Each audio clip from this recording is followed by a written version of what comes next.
안녕하세요. 부동산 이모입니다. 날씨가 추워요. 조금 햇볕은 들었는데 날씨가 좀 춥습니다.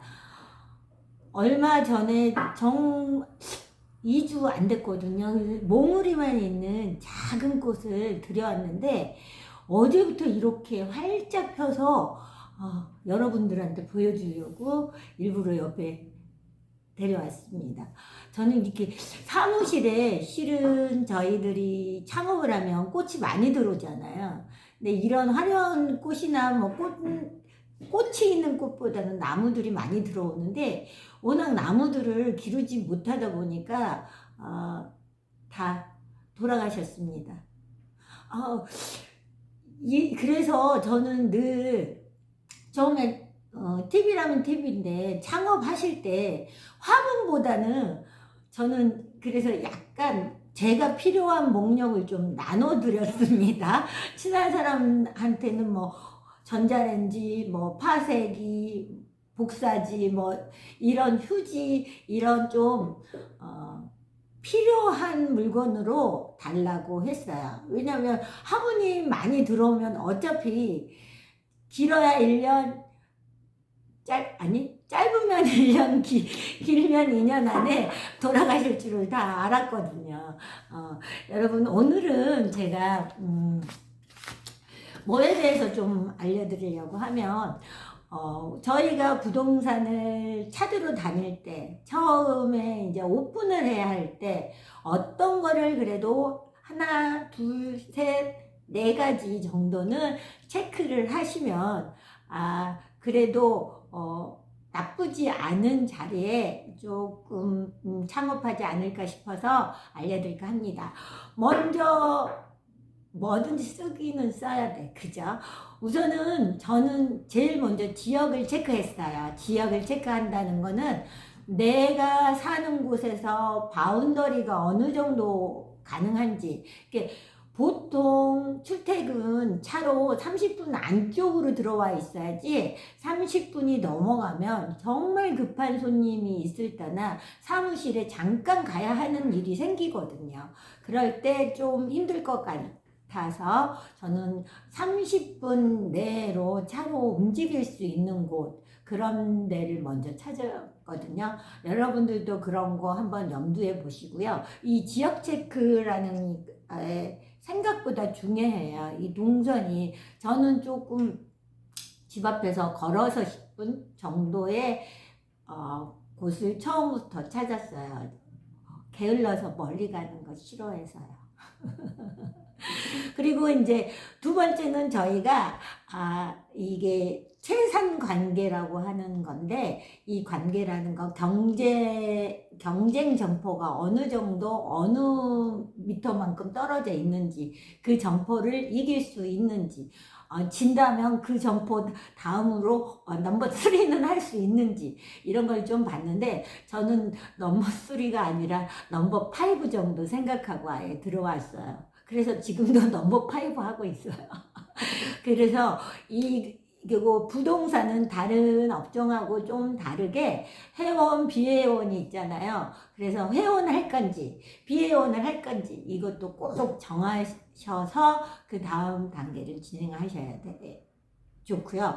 그리고 제가 늘 말하지만 제가 있는 이 주위에 부동산은 회원제가 있는데 그 회원제는 다른 회원제하고 좀 다르게, 다른 지역과 다르게 서로 공동을 무지 잘해줘요. 저는 이 부동산의 성향들을 알고 이쪽으로 이제 회원이 아닌 곳으로 들어오긴 했는데, 또 원래 제가 속해 있던 회원이 좀 있었어요. 그 전부터 이쪽 일을 조금 알고 있었으니까.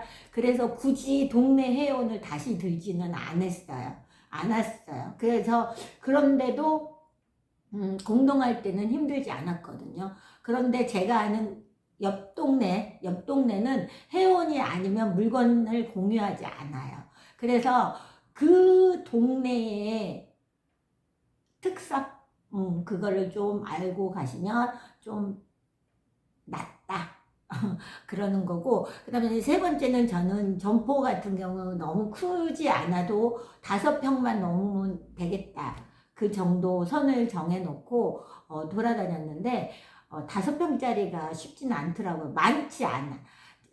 좀 더 적은 게 있긴 하지만 너무 적거나 아니면 부동산 해보니까 딱 7평, 8평 정도 나오니까 좋은 것 같아요. 그런데 이제 제 같은 경우는 10평이 조금 넘는데 아주 좋아요. 이 좀 길게 빠지긴 했는데 앞쪽은 거의 손님들의 대접하는 자리라 하면 뒤쪽은 나를 대접하는 자리가 많거든요.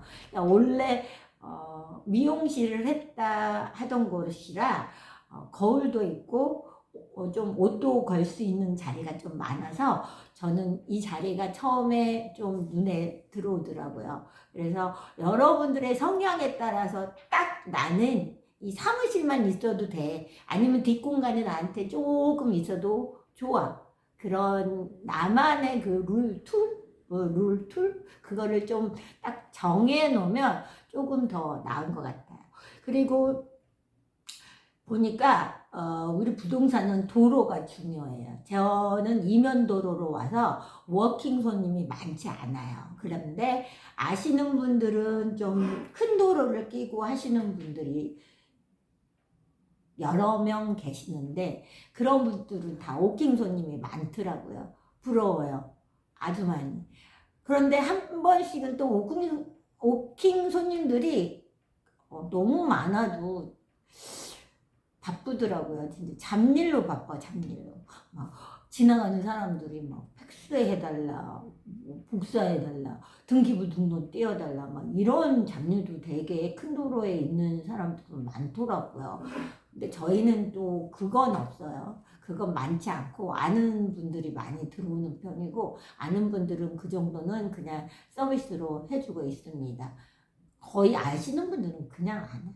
바카스라도 하나 들고 오는데 꼭 모르는 사람이 너무 당당하게 들어와서 막 해달라고 그러고 막 몇 장을 하는데 미안한지 모르고 그러면 저는 꼭 받습니다. 1,000원이라도 받아야지 아 부동산이 그냥 공짜로 하는 건 아니구나 라는 생각을 들게 저는 해야 된다고 생각해서 그냥 개인적으로는 그럴 때는 받습니다. 1,000원이라도 단돈 1,000원이라도 꼭 받고요. 이제 네 번째는 이제 우리가 좀 신경을 써야 할 게 가격이잖아요. 이제 월세가 너무 세면 처음에는 못 버틴단 말이에요. 근데 조금 도로나 뭐 주차장 같은 뭐 시설이 좋은 곳 그런 곳으로 가면 아무래도 가격대가 또 새 아파트면 또 가격대가 높고 그런데 지금 얼마 전에 부동산 사장님 3명을 만났는데 이분이 좀 월세들이 셌어요. 근데 이런 시기에 그 월세를 못 맞추시더라고요. 저는 월세가 좀 약한 대로 이면으로 들어온 대신 월세가 약하고 여기서 어느 정도는 자리를 천천히 잡아가는 내가 실력을 확 쌓지 못하지만 기본 베이직은 깔고 가겠다 싶어가지고 이 자리를 찾았는데 그래서 월세가 조금 저렴하니까 마음도 조금 가볍습니다. 그런데 월세가 200이 넘거나 그러면 마음을 아주 무겁게 갖더라고요. 월세 너무 조금부터 좀 센 데 가면 좀 그렇긴 해요. 제가 좀 능력이 뛰어나시면 그렇지 않으셔도 되는데 능력이 조금 내가 약하다 그러면 조금 월세를 다운되는 그런 데로 가셔도 될 것 같고요. 왜냐면 유지비도 만만치 않거든요. 좀 좋은 데 가면 유지비도 또 관리비도 많아. 이 관리비도 따로 공장이나 큰 그런 데는 20만 원 이상 관리비만 또 나가더라고요. 저희는 관리비 따로 거의 없고 전기세 이 정도만 내고 있거든요. 그런데 이제 유지비 뭐 이런 게 좀 비싸죠. 그리고 그 다음에는 이제 권리금. 우리들은 권리금을 빼고 말할 수 없잖아요. 근데 지금 권리금이 얼마 전에 정말 좋은 괜찮은 자리인데 권리금이 없이도 나오더라고요. 장사가 안 되지만 또 어쩔 때는 이런 기회에 들어가야 되는지도 모르겠다. 그런 생각은 했습니다. 여러분, 이제 제가 처음에 지역을 체크하시고 채상 관계를 조금 체크하시고 점포의 조건, 도로나 주차장이나 넓이나 상태 이런 거 좀 알아보시고, 그 다음에 가격은 권리금, 월세, 유지비가 어느 정도 되는지만 기본적으로 알고 계셔서 내가 돌아가는 이 사무실에 어느 정도의 가격에 어느 정도의 바운더리에 내가 내 눈높이를 어느 정도 맞출 것만 맞춰도 반은 성공하지 않을까 싶습니다. 아우, 그래가지고 아무튼 여러분 창업하실 때요, 이런 거 조금만 체크하시고 하시면 그래도 망하지 않고 그래도 열심히 하지 않을까 싶어서 올렸습니다. 오늘도 이런 나리꽃처럼 화사하고 나에게 빨강빨강 하는 그런 활력이 느껴지는 그런 하루 되시기 바랍니다. 감사합니다.